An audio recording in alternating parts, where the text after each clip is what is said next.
හයි ළමයි මම එදා ගියා කොළඹ වරාය බලන්න. හැමදාම අවුරුද්දේ පළවෙනිදා තමයි මේ වරාය බලන්න දෙන්නේ. ඉතින් මම එදා ගියා වරාය බලන්න. ඇත්තටම මාරම ලස්සනයි. ඒක මට අලුත් අත්දැකීමක් වුණා. අපේ ජීවිතේ හැමදාම අලුත් අත්දැකීම් හම්බෙනවා. ඉතින් මේක එදා මට අත්දැකීමක්. ඉතින් මේ තියෙන ලොකු නැවක් ඇත්තටම දැක්කා. ඒක ඇත්තටම ලොකුයි.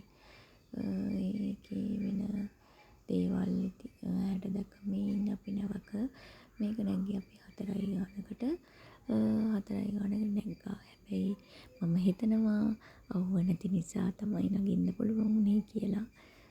නැත්තම් අවුවේ නගින්න බෑනේ. ඉතින් කොහොම හරි ඒක බලලා මේ තියෙන පාර මහ පාර නෙමෙයි වරායේ යන පාර. ඒක හයිවේ එකක් යටින් වගේ තමයි හදලා තියෙන්නේ. ඉතින් මාරම ලස්සනයි. ඇත්තටම මේක මට අලුත් අත්දැකීමක්.